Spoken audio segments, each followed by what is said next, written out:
Hello there, welcome to Beautiful Disasters. Today I'm looking at Alien 3, which is David Fincher's directorial debut, and the first of the Alien series that went from Alien and Aliens were both like pretty high up in the view of most people. This was the first one that was starting going downhill, which would lead to the appalling Alien Resurrection, which is indefensible, then the Alien vs Predator movies, and then finally Prometheus, which started to go up a wee bit, but even though it was a lot of the plot in that one was pretty silly. This is the kind of first kind of film that didn't really deliver to the mainstream, even though there's got lots of interesting things in it. The film itself was a disaster for production-wise. I mean, it cost a fortune, went on, and it went through development hell for years before they actually finally started shooting anything. It started off with Rennie Harlan, who was in for a little bit after Die Hard, or even before Die Hard 2 came around. I was remember that area where he was in for a bit, then he moved, then he was in doing Die Hard, I think.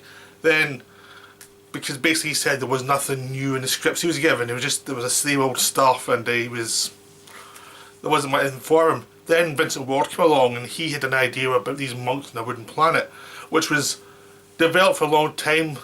I think even some bits of sets were built. They developed that script for a while before they realised it was just too weird for the Alien franchise. So that was another set of costs that were scrapped. So this film racked up lots of costs for different things before David Fincher got the job. But at that point Fincher was just a director of advertisements and music videos, and that's all he was viewed as. I mean, when he was first announced, I remember it being like, who the hell is this? And why are they wasting the Alien films on this guy because he's never done anything? It was like that kind of feeling, because a lot of video directors in the 80s, like Tony Scott and Adrian Lyne, were viewed as, you know, people who weren't very good with drama. I mean, Ridley Scott came through that as well, and even his films have had that kind of problem of being viewed as just pretty films where the drama was lesser and what was the focus of the directors. I mean, Tony Scott had stuff like The Hunger, which was very style of a substance, and the general critical viewpoint. Adrian Lyne just never really lost that feeling for the critics. They always saw him as that. So this new guy who came from that same background was viewed with suspicion. I mean, it really was like, you're following up two really good films with this guy, what the hell are you doing? So it was just like one of those things that people really hated the thought of him. And after the film was released, until 7 came along, it was viewed as, well, this is why you don't give a first-time director of music videos a mega budget, because the view was he messed up. Now, after you've seen his career, Alien 3 is still viewed badly, but it's now viewed as part of a career, really, rather than one single out disaster. I mean, the film was released in America like '92, but it was delayed because it was supposed to come out in '90, then '91, then '92. But it was delay. No one knew what was going on. There was reshoots and more reshoots. So I mean, there's a whole documentary on the Blu-ray telling you all of the woes that went through. I mean, it was horrendous. It was just kind of getting recut, and people changing their minds about certain things, and it just was a film that, you know, never really came together. They never really worked out what they were going to do with the film before they started shooting it. There was never a script in hand. Keep on rewriting stuff, but rewriting things on the set apparently. The script wasn't locked down. So, I mean, we compare that to Aliens, or even Alien. I mean, Alien had a production process where Dan O'Bannon wrote the script, then Walter Hill rewrote it and added certain things. But even that, when it ended the film, there was a script that everyone agreed on, this is the script we're doing. I mean, there may have been problems between Walter Hill and Dan O'Bannon later on, but there was a script everyone agreed on, and then Ridley Scott could work from that and work out what he was doing with it. So that film worked. Aliens was pretty much James Cameron came up with an idea, he wrote the script, showed him the script, he didn't terminate it, they liked what he was doing, they gave him the shot to do a Alien sequel. But it was all like, pretty much, this is what I want to do, this is how we're going to do it. They agreed, they made the film. This one was like, we want an Alien sequel because Alien's popular. Let's put the film into production.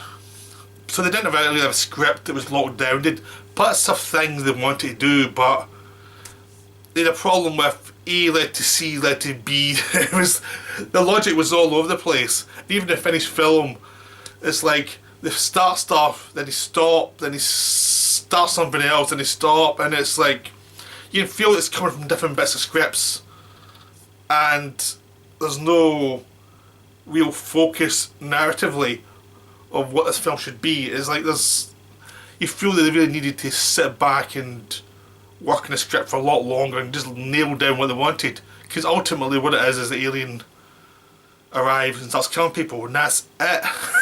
You know, but if you do that, I mean, the second half of Alien had that, but that was only half a movie rather than most of a movie. And they had instances in Alien that actually were interesting, so you get from A to B to C. In this one, it was like, it starts, stops, but it's essentially the alien's a serial killer. You know, it just kills people. There's no personality, it just appears sometimes.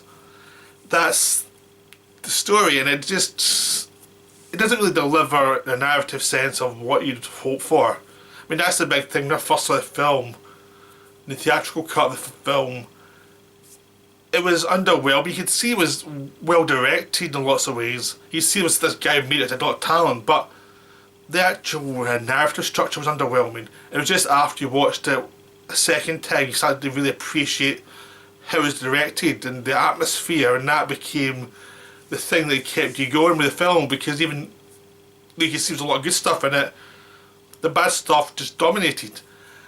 And eventually they released a workprint cut of the film, which was what happened before they cut out like half an hour of the film, and that's a much better film. That's really what I'm kind of talking about, but I'll refer to the theatrical cut as well, because that's the reason why it's a beautiful disaster, because the workprint version's far superior. And it's one of those things where it feels shorter than the theatrical version, even though it's half an hour longer, because they build stuff in this version. They have incidents that pay off more.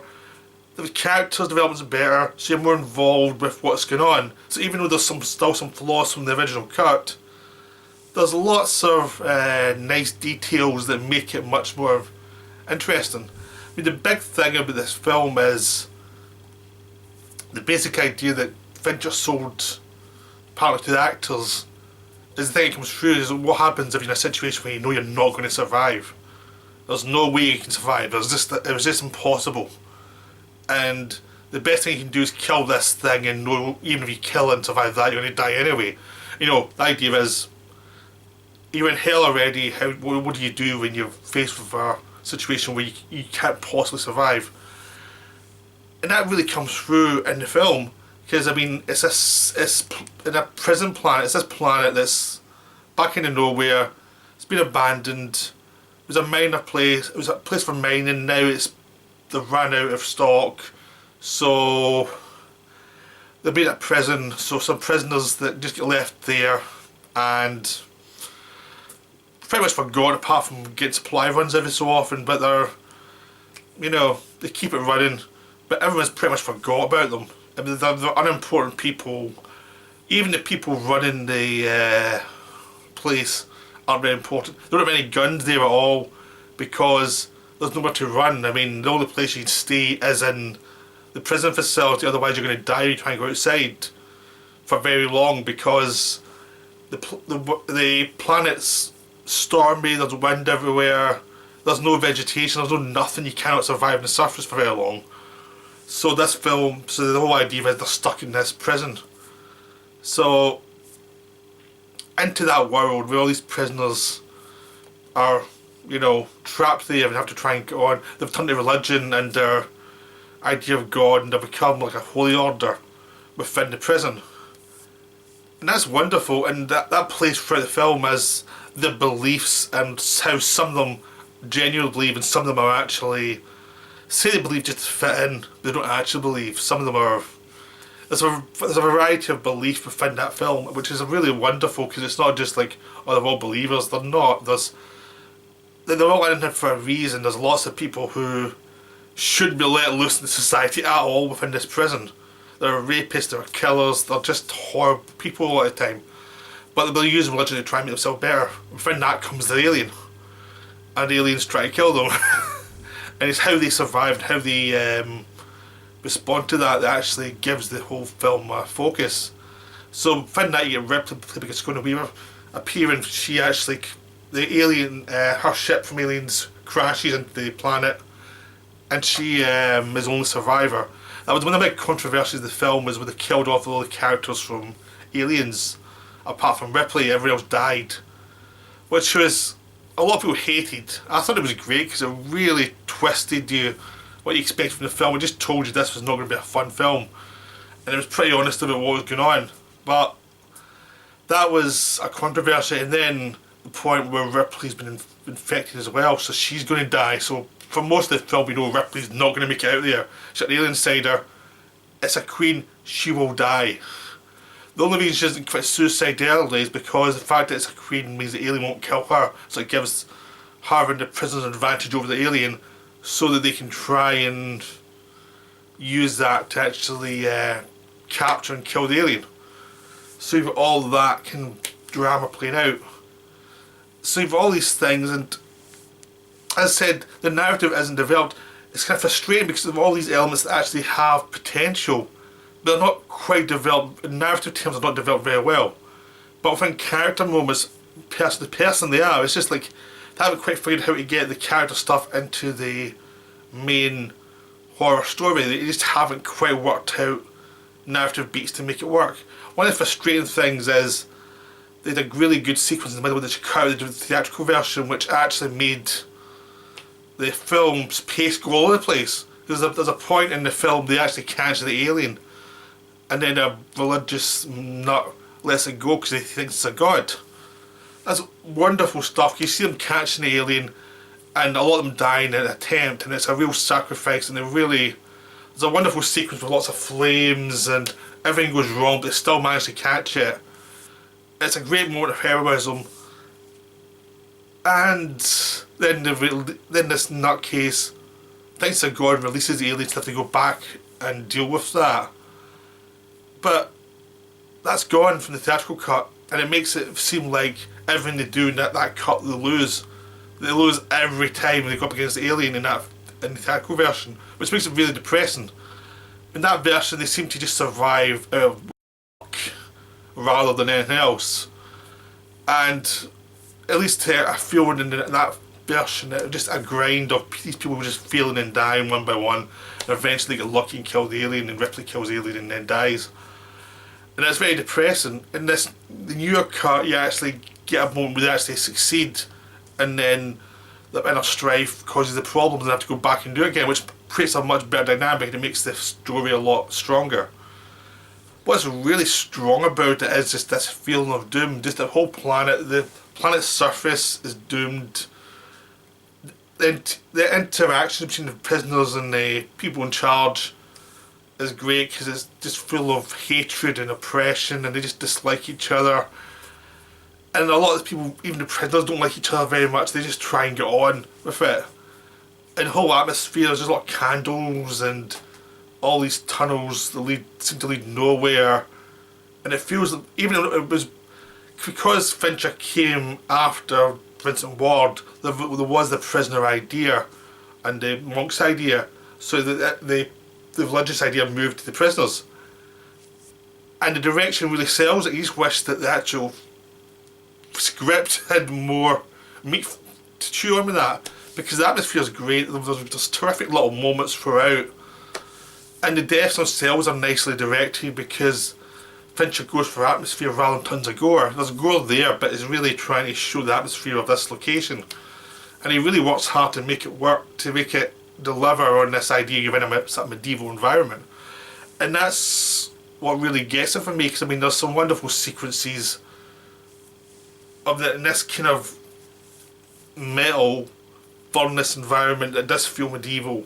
There's moments where they had an autopsy and the dead characters from Aliens, which is, it feels kind of as if it's almost been done in a castle, even though it's a futuristic world. And the moments where Newt and Hicks's bodies are burnt are wonderful, because there's a great send-off for them. It's a really emotional moment. Again, it feels very medieval, and the moments throughout when they're trying to face this alien who feels a demon, that's terrifically done. I can just wish the script had more meat to it, because the director's doing his job. I mean, Fincher's directed this better than directed some of his other films that had better scripts to them. You know, because I think he had to work with kind of weak script, so he's really working his arse off in this one. I mean, I've seen him actually do films that are better respected, where I don't think the direction is as good as this.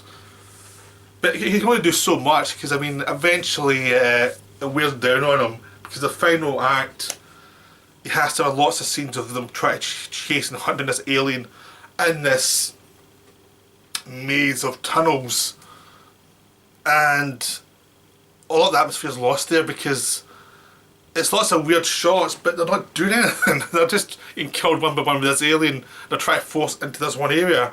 So scripting wise, it doesn't work. And you have to wait for them all to die until you get to the ending. So you have a good 10-minute sequence, as you're about to be running to the end, a 10-minute sequence where you're kind of wishing to get on with it, because like suspense and tension and horror relies on things going differently from what you expect, and narrative surprises and atmosphere. In this sequence, everything's going too fast, so the atmosphere that's been built up throughout the first 2/3 of the movie starts to fall away a little bit. It's still shot nicely, but it doesn't quite have the same feeling, because the camera's moving so fast, you don't really feel the tension of the alien. And they're doing the same thing again and again, they're just dying, and it's like, it's not very interesting.